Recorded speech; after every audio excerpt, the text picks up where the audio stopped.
Hepinize merhaba arkadaşlar, kanalıma hoş geldiniz. Bugün sizlerle birlikte ahşabın üzerine Star Wars baskısı yapacağız. Kullanacağımız malzemeler bir tane lazer yazıcıdan çıkmış bir Star Wars kağıdımız olacak. Bir tane tutkalımız olacak ve makasımız olacak. Bir de kartımız olacak tutkalı sürmek için. O zaman videoya geçelim. Ahşap zımparalanmış olacak, pürüzsüz oldu. Biz zımparaladık önceden. Önce bir ölçelim, şeklimize göre keselim kağıdı.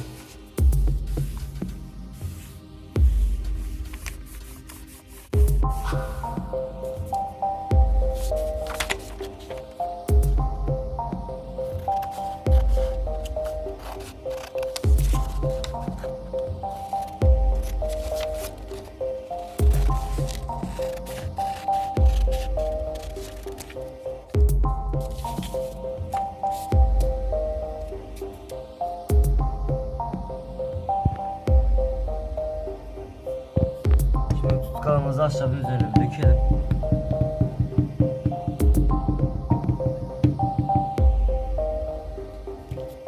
Parmağımızla da sürebiliriz. Kartla da sürebiliriz. Fark etmez.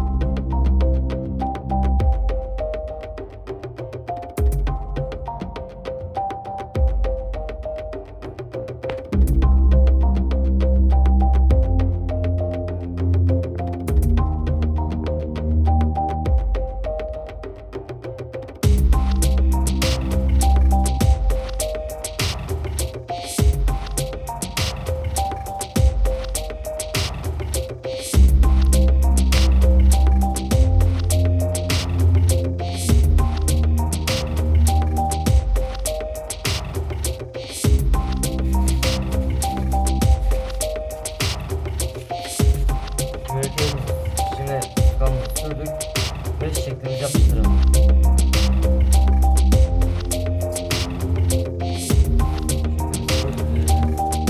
Şimdi kartları yukarıdan aşağı doğru çekeceğiz.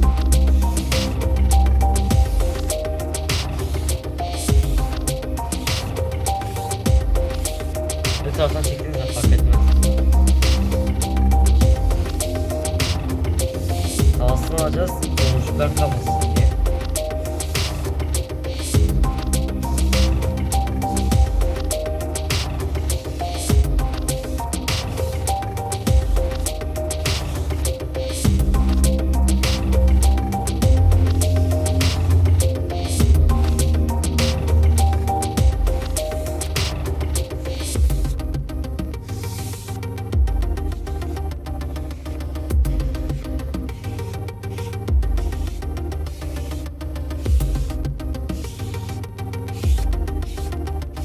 Arkadaşlar bu arada şeklimizin kuruması lazım. 12 saat ya da 24 saat sıcak bir ortamda kuruması lazım.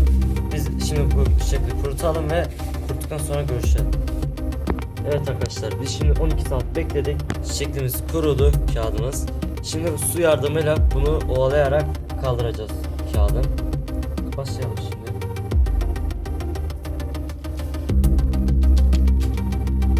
Kağıt kalmayacak şekilde ovalayarak yapacağız.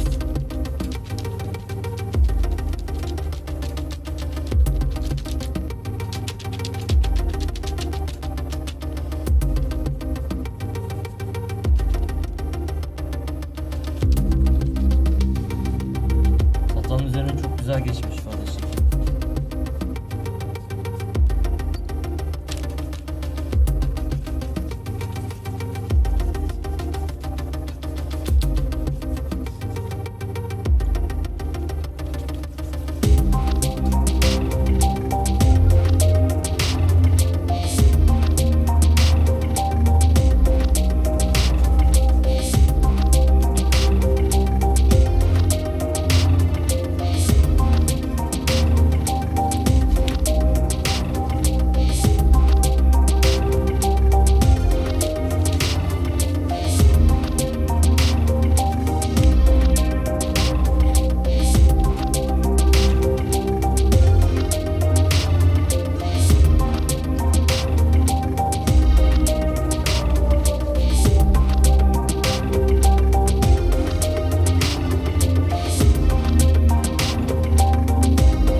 beğendiyseniz beğenmeyi, kanalda hala abone